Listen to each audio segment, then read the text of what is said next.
agora eu vou conversar com o coronel da reserva, Robson Rodrigues, que é antropólogo, especialista em segurança pública, pesquisador do Laboratório de Análise de Violência da UERJ, Universidade Estadual do Rio de Janeiro. Ele trabalhou por mais de 30 anos em operações e estratégias militares no estado do Rio de Janeiro. Bom dia, coronel. Bem-vindo. Muito obrigado. Obrigado por participar aí do seu programa. É um prazer falar com o senhor aqui, viu? O senhor tem acompanhado todo esse, enfim, acho que o Brasil todo tem acompanhado esses eventos que estão acontecendo lá perto do Distrito Federal. E eu queria uma análise sua, mesmo à distância. Eu sei que o senhor não pode, enfim, falar mais do que o senhor saberia, ou se o senhor tem outras informações.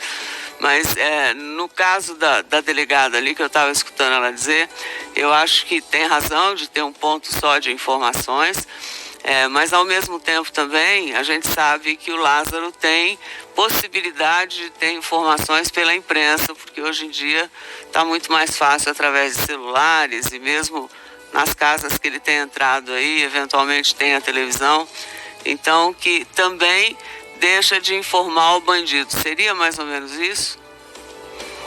Olha, há vários níveis de preocupação nesse caso, né? Você falou bem, eu não tenho conhecimento dos fatos em si, o que está ocorrendo lá, mas geralmente o que acontece nesses gabinetes de gerenciamento de crises é todo um cuidado com vários aspectos, inclusive da comunicação. Todos os dados que entram precisam ser filtrados, como a delegada falou, precisam ser analisados à luz da inteligência, que tem outros dados para serem ligados e aí dá plausibilidade para quem vai tomar a decisão, né? Mas tem também uma outra preocupação com as pessoas que estão apavoradas, né? E é normal que fiquem. E essas pessoas elas vão querer mesmo informar aos órgãos para poder se verem seguras, né? De uma forma mais rápida. E não dá, num primeiro momento, para você saber se aquilo é uma imaginação ou uma reação de uma pessoa que está apavorada ou se seja um fato plausível. Isso só a inteligência que vai conectar e dar níveis de plausibilidade para isso.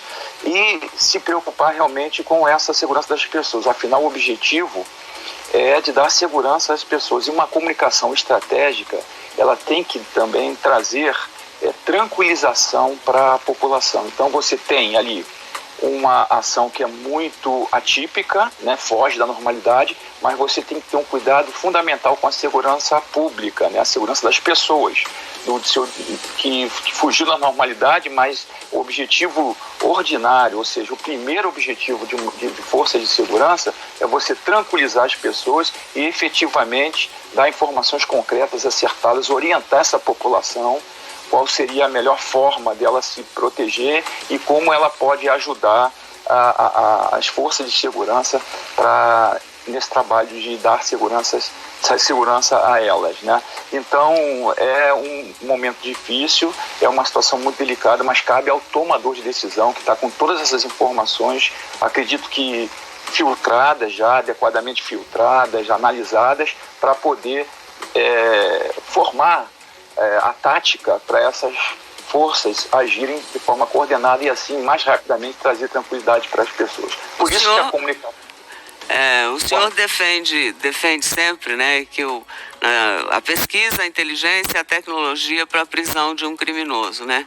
Em todas as ações que o senhor toma e fala, como é possível saber com que tipo de pessoa essa polícia está lidando agora? Olha, Ana, nesses casos é interessante ter um trabalho multidisciplinar, né? Então você deve contar, mesmo se nos quadros das forças não tiverem pessoas com esse treinamento, ou seja, você tem que trazer psicólogos forenses, por exemplo, você precisa trazer médicos, fisiologistas, para entender essa condição humana e traçar um perfil psicológico para estabelecer hipóteses. Então aí a partir disso, você trata toda uma estratégia, uma tática, ou seja, você tem equipes treinadas para negociação, se for esse o caso, tudo com o objetivo de você prender o criminoso e trazer segurança para as pessoas. Então toda a ajuda, não só de tecnologias adequadas, para você, vamos dizer, descansar um pouco o ser humano da tropa, né, das tropas, e como drones, como visor noturno, como todos esses equipamentos que dão mais certeza e minimizam as consequências da fadiga do policial. E também você tem que trazer outros conhecimentos que muitas das vezes essas forças não têm internamente, mas facilmente com essa colaboração das pessoas, profissionais, podem participar sim, dando seus conhecimentos para que se tomem decisões mais acertadas. E é uma região muito inóspita, né? A gente tem ali 1.500 sítios ou fazendas, né? E uma região que realmente é de difícil acesso às pessoas que não conheçam bem a região, e o soldado normalmente não vive no mato, né? Como é o caso do Lázaro, que é um mateiro que conhece muito aquela região ali. Isso dificulta e muito, né? Teria uma estratégia, o senhor imagina uma outra forma de chegar a isso, além da tecnologia que o senhor está nos dizendo aí, porque outros casos que a gente tem notícia no Brasil, inclusive de assassinos em série, são em regiões mais populosas e ao mesmo tempo mais restritas, né, e conhecidas da força policial, né, de pelo menos das ruas, dos lugares, cidades. E nesse caso tem essa particularidade muito diferente do que a gente está acostumado a ver a polícia agir. Perfeitamente, foi um ponto que você observou bem, né? Então, você tem essa dificuldade extra, mas você tem uma característica das forças, principalmente das polícias militares, que são organizações híbridas e são polícias e militares ao mesmo tempo. Então, nesse aspecto, elas têm equipes, né? Não na sua maioria, porque o trabalho ordinário é muito mais em centros urbanos, habitados, mas você tem também policiais com qualidade para isso. Você tem policiais que trabalham no meio ambiente, fazendo o policiamento florestal. Você tem policiais que trabalham em operações especiais, que têm esse treinamento. Evidentemente, todas as polícias militares do Brasil têm essa qualidade. Não vão ter o conhecimento específico do local. Aí você tem que ter, sim, um apoio de alguém que conheça a região e para que se some essas informações desses conhecedores locais com essas tecnologias e as habilidades técnicas também desses policiais que são treinados para atuarem nessas regiões mais inóspitas. Mas tem nos quadros das polícias, e a Força Nacional conta com policiais do Brasil todo, e depende de uma solicitação, então você vai precisar muito mais da qualidade do que da quantidade. Evidentemente, outros tipos de ação, como o cerco mais amplo, que vai se restringindo cada vez mais a partir das informações, isso pode ser feito por policiais com uma qualidade mais genérica, mas aqueles que vão atuar efetivamente nos focos, onde as informações estão apontando que ele possa estar, então, e se for a característica desses locais, essa inhospitalidade, você precisa de contar com essa qualidade específica dessas polícias militares e outras forças que possam, porventura, ter agentes qualificados para atuarem nesse terreno. O senhor, na verdade, como chefe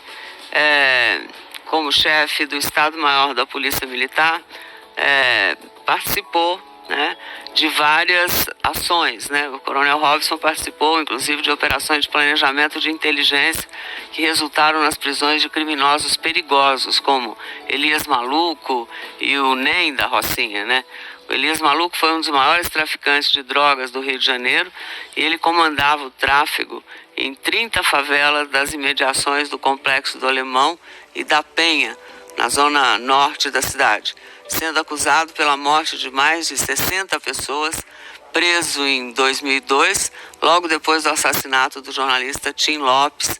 O Elias Maluco foi encontrado morto no ano passado numa penitenciária federal lá do Paraná. Já o criminoso Antônio Francisco Bonfim Lopes, que é o NEM, era o chefe do tráfico da favela da Rocinha, na zona sul do Rio de Janeiro. Ele cumpre pena pelos crimes de tráfico de drogas, formação de quadrilha, homicídios, ocultação de cadáver. Nem foi preso em 2011, às vésperas, inclusive, da ocupação da Rocinha para a instalação de uma unidade da Polícia Pacificadora, quando tentava fugir do cerco realizado na comunidade. O coronel Robson, inclusive, ele foi coordenador dessas UPPs, como a gente fala, esse projeto da PM que priorizava a aproximação com moradores nas favelas e defendia uma política de segurança pública aversa aos confrontos, né? Como é que o senhor vê hoje a segurança em geral, né? A gente tinha até separado aqui alguns casos de criminosos em série que aconteceram no país e a gente não acha nem bom ficar repercutindo isso por conta de que existem pessoas que se espelham e acham que isso é uma coisa bonita, como a gente via nas próprios trabalhos que o senhor fez nas favelas do Rio de Janeiro, que as pessoas se sentiam astro de rock, enfim, achavam que quanto mais publicidade tivesse, né, mais famosos ficariam e que fazia bem para o ego deles, né? Como é que o senhor vê a situação do país hoje, nesse sentido?